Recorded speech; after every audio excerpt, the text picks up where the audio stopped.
मरकजी वज़ीर दाखिला अमित शाह दफ्तर दाखिला में आला हुकाम के साथ मीटिंग कर रहे हैं। मीटिंग में सेक्रेटरी दाखिला राजीव गाबा, रॉ के chief Anil Dhasmana, special director IB और कौमी सलामती मुशीर अजीत डोभाल शिरकत कर रहे हैं। मीटिंग में दाखिली सलामती जैसे उमूर पर तबादले ख्याल किया जा रहा है। तो लगातार मीटिंग दाखिली उमूर को लेकर हो रही, तीसरी मीटिंग ये मानी जा रही है। इस मीटिंग के हवाले से बातचीत करेंगे। विनीत हमारे साथ, हमारे नुमाइंदे जुड़ चुके हैं। विनीत, मरकजी वजीर दाखिला अमित शाह ओहदा संभालने के बाद लगातार ये तीसरी मीटिंग समझी जा रही है। इस मीटिंग में क्या कुछ फैसले लिए जाने हैं इंटरनल सिक्योरिटी को लेकर? आज निश्चित तौर पर मैं आपको बताना चाहूंगा कि ये 4 दिन में ये तीसरी बैठक है, काफी महत्वपूर्ण हो जाता है। आंतरिक सुरक्षा को लेकर के यहाँ पर बैठक हो रही है। अमित शाह लगातार अपने अधिकारियों के साथ बैठक कर रहे हैं और आप समझ सकते हैं कि 4 दिन में ये चौथा दिन उनका पदभार का हुआ और ये तीसरी मीटिंग कर रहे हैं। बड़ी मीटिंग है। इसमें जो माना यह जा रहा है कि आंतरिक सुरक्षा को लेकर के यहाँ पर बैठक की जा सकती है। आंतरिक सुरक्षा के मसले पर यहाँ पर वह बैठक करेंगे। साथ ही साथ जो नक्सल में प्रभावित क्षेत्र है उसको लेकर के बैठक में हो रही है। साथ ही साथ मैं आपको बताना चाहूंगा कि कश्मीर के हालात को लेकर के कश्मीर में जैसा कि मैं पहले अभी कुछ दिन पहले चुनाव आयोग ने भी ये नोटिफिकेशन जारी किया था, जिसमें यह कहा था कि इस साल के अंत तक कश्मीर में चुनाव हो सकते हैं। तो कश्मीर के हालात को और बेहतर बनाने के लिए यह बैठक हो रही है। तो काफी महत्वपूर्ण बैठक है।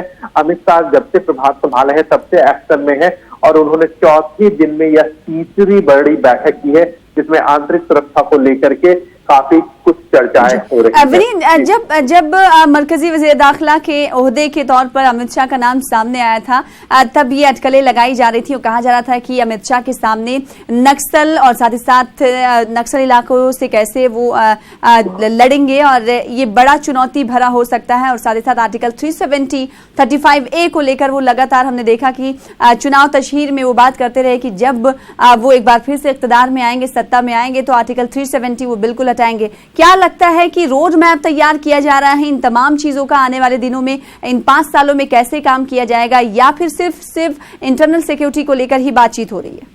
आज ये मैं आपको बताना चाहूंगा कि अभी जो चर्चा हो रही है वो सिर्फ इंटरनल सिक्योरिटी को लेकर के चर्चा हो रही है। यह कोशिश ये की जा रही है कि देश की जो आंतरिक हालात है या आंतरिक सुरक्षा है उसे और अधिक बेहतर बनाया जा सके। जैसा कि हम देख सकते हैं कि जो 2 बड़ी चुनौती जो यहाँ पर देश में अभी सामने है वो नक्सल की समस्या में है और साथ ही साथ जिस तरह से कश्मीर की समस्या है वो 2 बड़ी चुनौती अभी देश के सामने में है। और गृह मंत्री के तौर पर अमित शाह के लिए बहुत महत्वपूर्ण हो जाएगा कि इन दोनों चुनौतियों से वो कैसे निपटते हैं। ये काफी महत्वपूर्ण हो जाएगा और इसी के लिए अमित शाह जो है वो लगातार बैठक कर रहे हैं, वो एक्शन में दिख रहे हैं। मैं आपको बताना चाहूंगा कि मैं पिछली बार भी जब गृह मंत्री राजनाथ सिंह थे तब एक सफल कार्यकाल उनका रहा था और कुछ घटनाओं को छोड़ दिया जाए, उरी और पुलवामा की घटना को छोड़ दिया जाए तो मोटे तौर पर जो घटनाक्रम रही थी या फिर उनका कार्यकाल रहा था, ऐसा कुछ कोई बड़ी वारदात नहीं हुई। तो यहाँ पर अमित शाह के लिए भी बड़ी चुनौती है कि जो पिछला कार्यकाल था एनडीए सरकार का उसे वो उसी के तरह वो बेहतर चलाए और जो कुछ हालात जहाँ पे खराब है, चाहे अगर कश्मीर के बारे में बात करें वहां पर आंतरिक सुरक्षा के लिए चुनौती बनी हुई है। साथ ही साथ कुछ नक्सल प्रभावित क्षेत्र है वहां पर वो भी चुनौती बनी हुई है, तो उनसे कैसे निपटा जाए। जी विनीत, हमने पीडीपी के साथ बीजेपी का गवर्नमेंट भी देखा जम्मू कश्मीर में। जब भी हालात जो हैं कुछ अच्छे नहीं रहे, फिर उसके बाद 5 साल तक सेंट्रल में भी रही बीजेपी, इसके बाद एक बार फिर से आवाम ने भरोसा जताया। ऐसे में क्या लगता है कि इन 5 सालों में कश्मीर की तस्वीर बदलती हुई दिखाई देगी? बीजेपी इस हवाले से कुछ ज्यादा कुछ खास करने वाली ये कर पाएगी? कितना बड़ा चैलेंज? जी निश्चित तौर पर आपको बताना चाहूंगा कि कश्मीर की समस्या को एक चुनौती के तौर पर प्रधानमंत्री नरेंद्र मोदी पे देख रहे हैं। मैं आपको बताना चाहूंगा कि एनडीए की सरकार में जब से, चाहे वो अटल जी की सरकार हो, उस समय उन्होंने जमहूरियत, इंसानियत और कश्मीरियत का नारा दिया था और इसी नारे के साथ यहाँ पर नरेंद्र मोदी की सरकार भी चल रही है। उनका साफ तौर पर मानना है कि कश्मीर में के लिए सबसे जरूरत है जमहूरियत लाने की, इंसानियत को लाने की और कश्मीरियत की लाने की। तो इन तीनों चीजों पर अगर सरकार काम करती है तो कश्मीर में अमन आएगा, कश्मीर में जो शांति की प्रक्रिया है उसमें तेजी आएगी।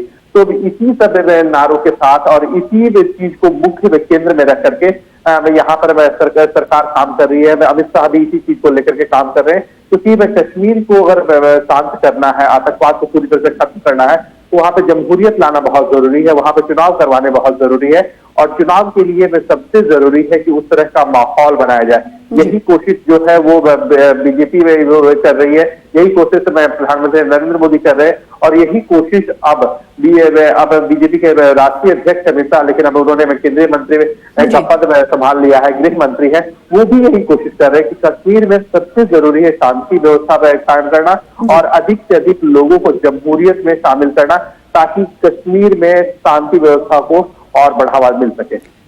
तो वजीर दाखिला का ओहदा संभालने के बाद अमित शाह एक्शन मोड में नजर आ रहे हैं। गुज़िश्ता 4 दिनों में 3 मीटिंग्स हुई हैं, जिसमें आईबी चीफ और राव चीफ और साथ ही साथ इंटरनल सिक्योरिटी के माहिरीन के साथ वो मीटिंग लगातार कर रहे हैं, तबादले ख्याल कर रहे हैं। काफी लंबी ये मीटिंग्स चलती रही हैं। बेहद शुक्रिया विनीत हमारे साथ जुड़ने के लिए। इस मीटिंग के हवाले से आपसे आगे भी राब्ता कायम करते रहेंगे।